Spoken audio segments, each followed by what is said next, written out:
戦艦金剛、日本海軍が太平洋戦争で使用した唯一の外国製戦艦だ。1913年、イギリスのイッカース社で建造された。当時、世界最大、世界最強の巡洋戦艦と謳われた。この写真は、1936年、立山湾での海上工事の姿。2度の大改装を終え、高速戦艦として生まれ変わった後だ。この写真をカラーにしてみる。白黒のままだとどこか遠い昔の話に見える。だが、カラーになった瞬間、現実に引き戻されたのかのように感じる。軍艦色の船体が海面に映り、煙突からは黒煙が立ち上る。80年前の写真がまるで昨日撮られたかのように迫ってくる。白黒写真のカラー化にあたり、協力いただいた東京の画像加工業者、リタッチインクさんの復元方法では、従来のように白黒の上に色を塗るのではなく、AI が写真そのものを補正し、当時カラーカメラで撮ったら、こう映っていたかもしれない姿に近づける。これは従来の方法よりもずっと肉眼で見た光景に近い復元方法だ。興味のある方は、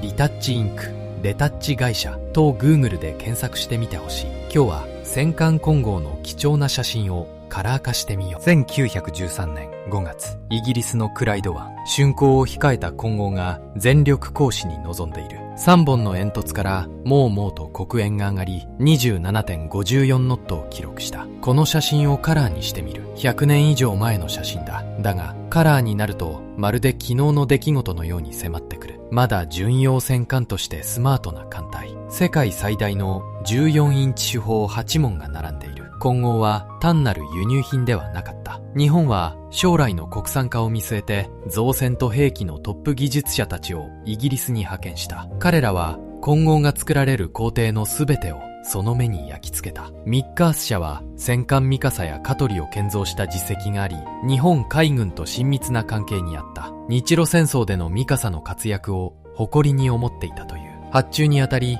日英両国の間で約束が交わされた。日本海軍の造船、造機、造兵の技術者を派遣し、金剛の工事の一切を監督、調査すること。砲塔をはじめ、寸体、機関などのすべての図面を日本に引き渡すこと。ミッカース社は快く受け入れた。日本からは、建造監督官、技術士官、そして2番艦比叡を建造する横須賀工廠の工員が大量に派遣された。3番艦春名を建造する川崎造船所、4番艦霧島を建造する三菱茶ヶ崎造船所からも技術者が投影している。特に日本が立ち遅れていた艦内電気営装の技術は大きな収穫だった。後に戦艦大和の46センチ主砲を作る旗、千代吉もこの時イギリスにいた。金剛から全てを吸収し、日本の造船技術を一躍世界超一流に引き上げた。日本海軍はこれを技術輸入と呼んだ。金剛の設計は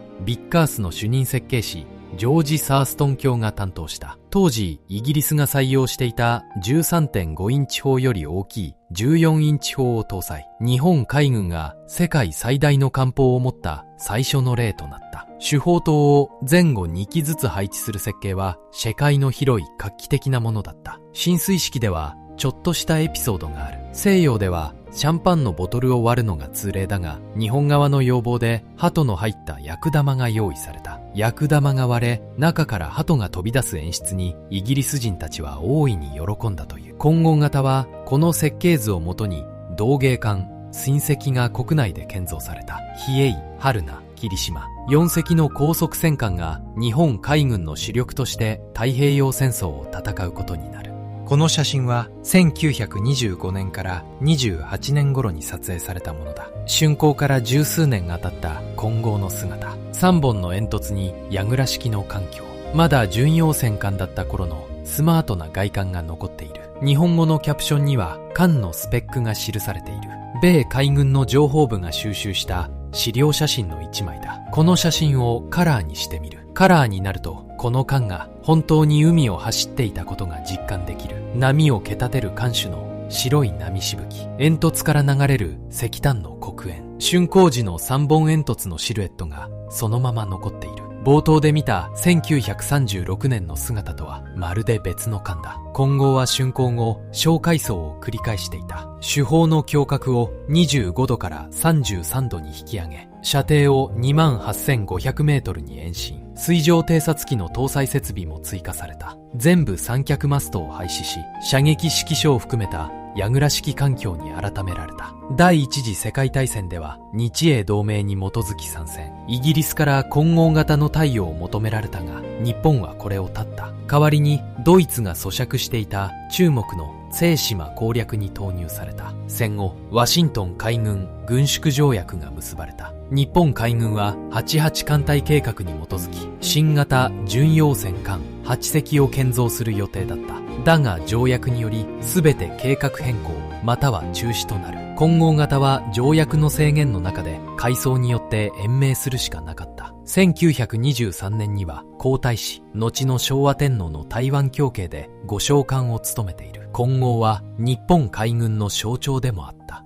1929年に撮影された右舷中央部のクローズアップだ。で、海軍情報部のファイルに収められていた写真である。副砲の報告が並び、甲板上の装備が間近に見える。この写真をカラーにしてみる。ぐっと近づくと金の細部が見えてくる。原則に並ぶのは15センチ単装砲の報告だ。竣工時には16門を搭載していた。この時点ではまだ全て残っているが、第一次改装で一部が撤去されることになる。甲板上には乗組員の姿も見える。白い制服がカラー化で鮮やかに浮かび上がった。同じく1929年に撮影された煙突周辺の詳細写真だ。3本の煙突とその間に設置された単焦灯塔が見える。第一煙突の頂部には逆風時に灰煙が環境に流入するのを防ぐ大きな望遠立てが取り付けられている。この写真をカラーにしてみる。カラーで見ると煙突の大きさに改めて驚かされる。石炭と重油を燃やす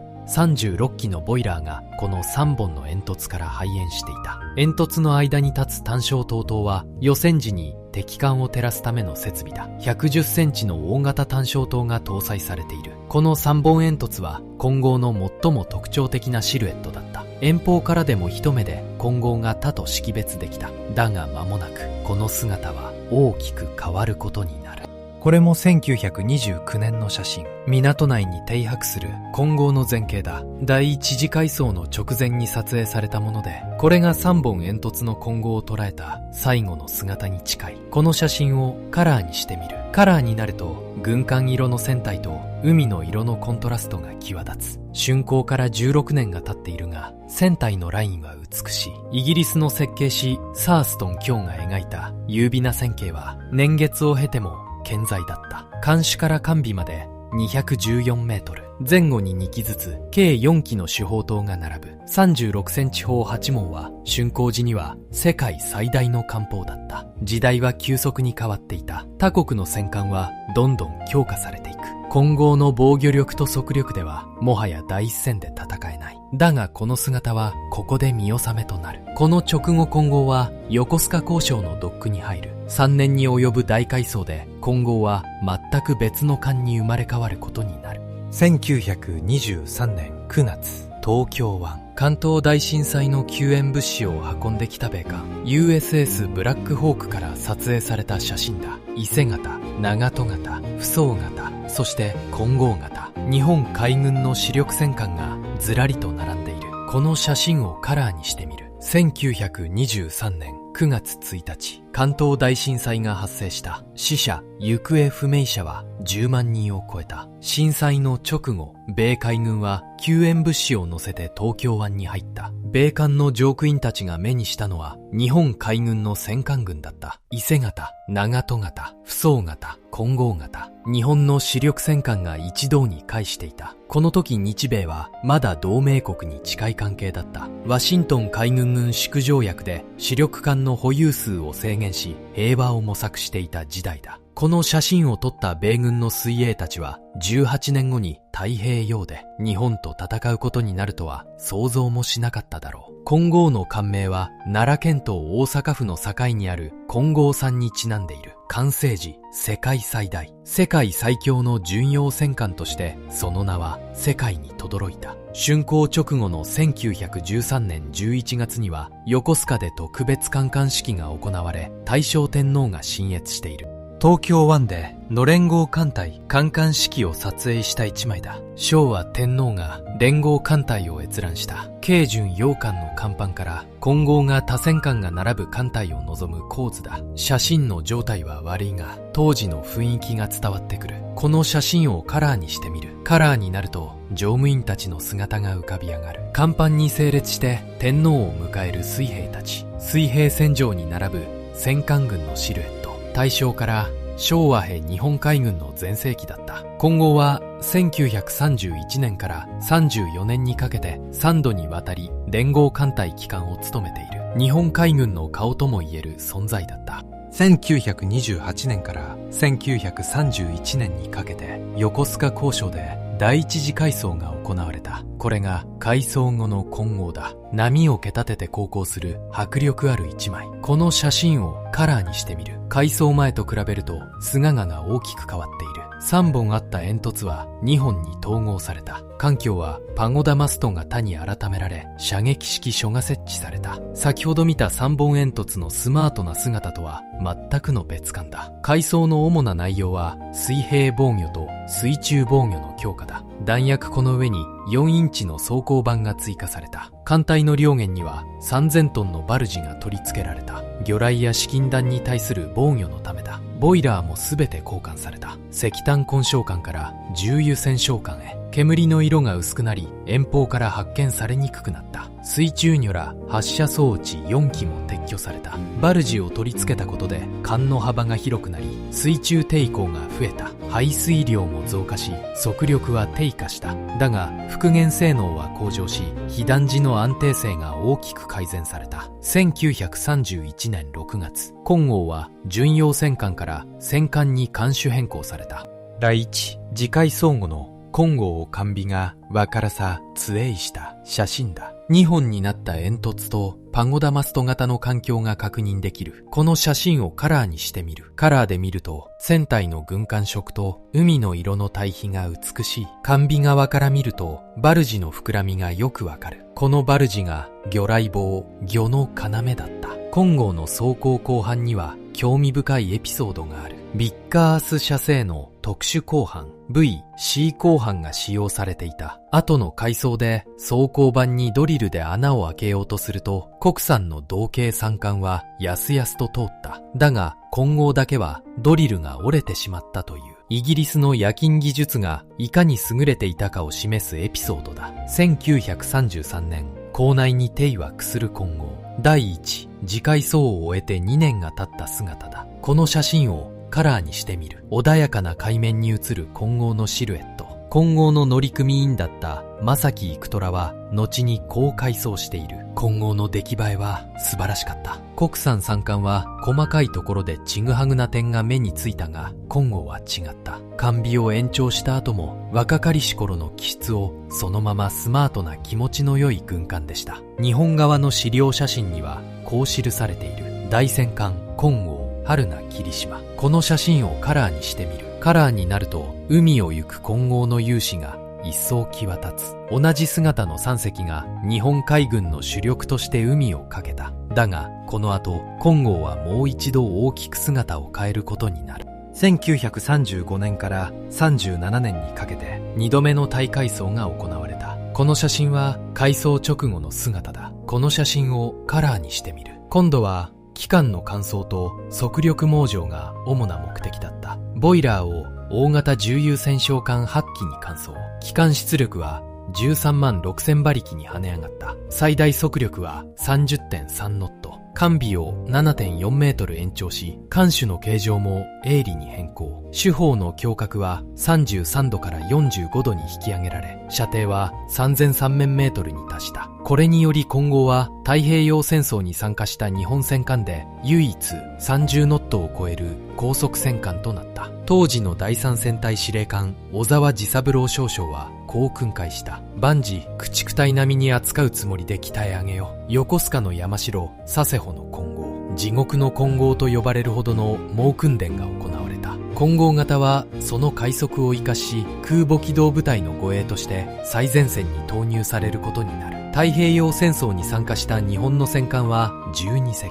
だが30ノットを超えるのは混合型4隻だけだった。他の戦艦は空母の速力についていけない。不走型は攻防速のすべてに問題があり、伊勢型は操縦性に難があった。混合型だけが駆逐艦や空母と共に前線を走れた。その意味で混合は旧式でありながら最も重要な戦艦だった。1938年10月、中国のアモイ沖、米海軍の駆逐艦ピルスバリーから撮影された混合だ。この写真をカラーにしてみる。日中戦争の最中、日米はまだ戦争になっていない。だが互いの軍艦を間近で見ていた。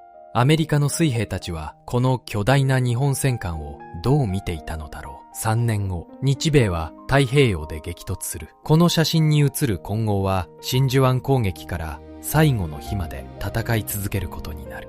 空母赤城と並ぶ混合。太平洋戦争が始まると混合型4隻は空母機動部隊の護衛として出撃した。この写真をカラーにしてみる。大和や武蔵は主力艦として温存された。だが混合は違った。30ノットの快速で空母に追従できる唯一の戦艦だった。開戦直後、混合は春菜と共にマレー方面に進出した。シンガポールにいたイギリス東洋艦隊と対峙するためだ。相手は新鋭戦艦プリンス・オブ・ウェールズ。性能で大きく劣る混合型での砲戦は記されなかった。だが実際には砲戦が可能な距離まで一時接近していたことが後に判明している。プリンス・オブ・ウェールズは航空隊と水雷戦隊によって撃沈された。作戦行動中の戦艦が航空機に沈められるのは世界初の出来事だった。その後混合型4隻は南雲機動部隊に随伴しインド洋に進出。空母赤城、蒼龍、飛龍、烈ル、小鶴という5隻の空母を護衛した。途中混合と春菜はクリスマス島に対し艦砲射撃を実施している。続いてセイロン沖海戦に混合型4隻が揃って参加。ミッドウェー海戦では攻略部隊として出撃したが空母4隻を失う大敗北となった。ミッドウェーの敗北後、大規模な艦隊編成隊が行われた。比叡と霧島は第11戦隊へ、混合と春菜は第3戦隊として残り、栗田健夫中将が新たな司令官に着任した。1942年10月13日、ガダルカナル島の戦い。混合と春菜は挺身攻撃隊としてヘンダーソン飛行場を夜間砲撃した。36センチ四方が闇の中で轟音を響かせた。飛行場は一時機能停止に追い込まれた。だが完全に破壊するには至らず、米軍はすぐに飛行場を復旧させた。この月、第3次ソロモン海戦が発生する。比叡はガダルカナル沖で損傷し、自沈処分。その翌日、霧島は米戦艦ワシントンの砲撃で沈没。わずか2日で混合型の2隻が失われた。混合と春馬だけが残った。1943年2月、ガダルカナルからの撤退作戦を支援。その後トラックに進出し、南方の最前線に留まり続けた。大和型が呉の港で動かなかった間、混合は太平洋中を駆け回っていた。旧式艦でありながら、最も多くの戦場に立った戦艦だった。1940数年6月、マリアナ沖海戦。USS バンカーヒルの艦載機から撮影された写真だ。対空砲火の黒煙の中、回避運動する日本艦隊が写っている。中央下に写る戦艦が春菜か金剛のどちらかだ。この写真をカラーにしてみる。この海戦で金剛は前衛部隊として出撃した。第2艦隊司令長官栗田武夫中将が指揮する前衛部隊、大和、武蔵の第1戦隊と金剛、春菜の第3戦隊、さらに10巡洋艦、軽空母を含む大艦隊だった。だが結果は壊滅的な敗北だった。空母3隻を失い、搭乗員の大半を失った。七面鳥撃ちと呼ばれた一方的な惨敗。日本海軍の空母機動部隊は事実上壊滅した。この海戦で初間は被弾し、推進機類に故障を抱えた。修理が追いつかず、最大速力は26ノットまで低下。レイテ沖海戦では金剛の28ノットについていけなくなる。金剛は生き残った。だが戦争はもう終盤に差し掛かっていた。残された時間はあとわずかだった。1944年10月25日、レイテ沖海戦。写真に写っているのは護衛空母ガンビアベイと護衛駆逐艦だ。煙幕を張り必死に逃げている。この写真をカラーにしてみる。レイテ沖海戦は4つの海戦が同時進行した史上最大の海戦だ。金剛は栗田艦隊の一員としてレイテ湾を目指していた。10月23日、パラワン島沖で米潜水艦に襲撃され、旗艦の従順アタゴと従順マヤが沈没。栗田長官はヤマトに勝機を移した。翌24日、渋谷海で米軍機の猛攻を受け、戦艦武蔵が沈没する。だが、金剛はほぼ無傷だった。10月25日、午前6時45分、栗田艦隊はサマール島沖で米護衛空母軍と遭遇した。相手は小型の護衛空母6隻と護衛の駆逐艦数隻。戦艦4隻を含む栗田艦隊とは圧倒的な戦力差があった。米護衛空母軍は煙幕を張りスコールに逃げ込んだ。金剛は28ノットで追撃を開始。だがスコールに突入し7時25分に砲撃を中止せざるを得なかった。午前7時22分、航空機の機銃掃射で主砲測距儀が損傷。金剛の前方数メートル先に5本の魚雷が散開しているのを確認した。駆逐艦ホーエルが発射したものだった。だが回避の必要はなく、金剛はその前方を通過するのを見守った。午前8時2分、豪雨を抜けた金剛は砲撃準備を整えた。8時23分、距離26,300ヤードから1時間以上ぶりの砲弾を発射。標的は護衛空母ガンビアベイ。戦艦後継の砲弾2発が命中し、大きな損害を与えた。午前8時50分、距離28,000ヤードから駆逐艦ヒーヤマンに砲撃。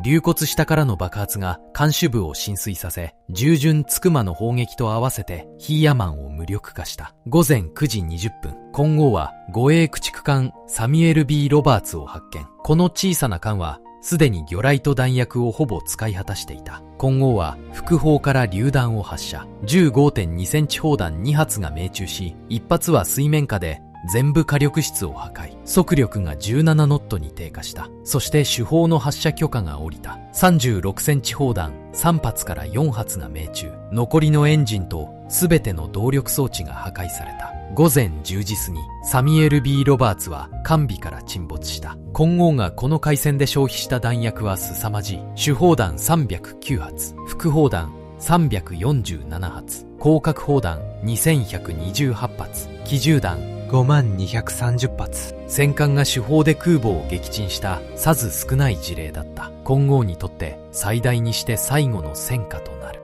1940初年11月21日、台湾海礁サマール沖海戦を生き延びた金剛は日本本土への帰還中だった。この写真は米潜水艦シーライオン 2SS315。この潜水艦が金剛の命を絶つことになる。この写真をカラーにしてみる。サマール沖海戦後、金剛はフィリピンやブルネイを転々とした。そして日本本土への帰還が決まった。戦艦3隻、大和、中戸、金剛、慶順、八重月と駆逐艦6隻の編成だった。11月16日、艦隊はブルネイを出港。途中で駆逐艦3隻が分離し、護衛は第17駆逐隊の4隻だけとなった。分離した駆逐艦の艦長は後にこう回想している。もう少し護衛を続けていたら金剛も無事だったかもしれない。11月21日午前0時、先頭金剛、2番中戸、3番大和の順で航行する艦隊は正体不明の電波を探知した。の字運動をやめ速度を上げて現場海域を突き切ろうとした。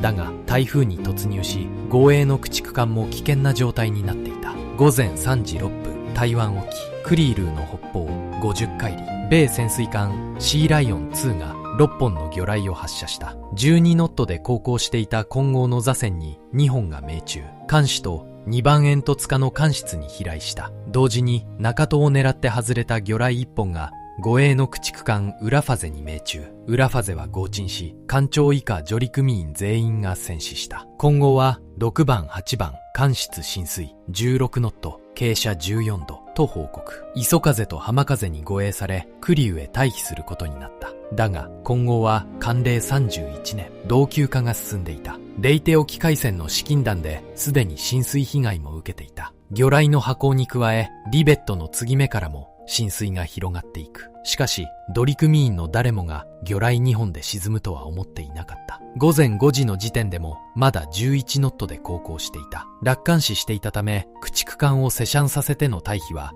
実施されなかった。応急決死隊が潜水具をつけて作業に当たるも手遅れだった。傾斜は止まらない。18度に達した時、総員退去命令が出された。午前5時20分、機関が停止。その10分後、金剛は転覆した。沈没直前、弾薬庫が大爆発を起こした。艦中央付近にいた多くの乗員が吹き飛ばされ、犠牲となった。飛来から沈没まで2時間の猶予があった。だが、損害の軽視と対艦判断の遅れが被害を拡大させた。第3戦隊司令官、鈴木義夫少将、島崎俊夫艦長以下1300名が金剛と運命を共にした。磯風と浜風が救助した生存者はわずか237名だった。金剛は日本戦艦で唯一潜水艦の雷撃により沈んだ艦となった。第二次世界大戦中に潜水艦に撃沈された戦艦は世界で3隻。金剛とイギリスのバーラム・ロイヤル・オーク、くしくも3隻ともイギリス製だった。竣工から31年、日本海軍で最も長く戦い続けた戦艦の最後だった。今日もご視聴いただきありがとうございました。いつも温かいコメントをいただいてとても励みになっています。お気づきの方もいるかと思いますが、このチャンネルでは AI による読み上げを使っています。そのためイントネーションや読み間違いがあるかもしれません。まだ駆け出しのチャンネルで限られた予算の中でやっているため、ナレーターを雇う余裕がないのが正直なところです。皆さんの応援のおかげで少しずつ成長できていますので、将来的にはより良い動画をお届けできるよう努力していきます。また AI によるカラー化は色や細部にどうしても誤りが出ることがあります。軍装や艦船の塗装に詳しい方がいらっしゃいましたら、ここは正しくはこの色だとコメントで教えていただけるととても助かります。皆さんの知識によりカラー化 AI をチューニングし強化させ、正しい歴史資料として後世に残すことができるのと同時に、このチャンネルがもっと素晴らしいチャンネルに成長していきます。この動画にはエンディングはありません。なぜならコメント欄がこの動画の続きだからです。動画を見て思ったこと、感じたこと、肯定的な意見でも否定的な意見でも構いません。皆さんの率直なご意見をいただけると嬉しいです。ご自身の家族や親戚に戦争の記憶を持つ方がいらっしゃれば、そのエピソードもぜひ聞かせてください。おじいちゃんが海軍にいたおばあちゃんから聞いた話がある。皆さんの思いやそうした一つ一つの声がこの動画の本当の続きだと思っています。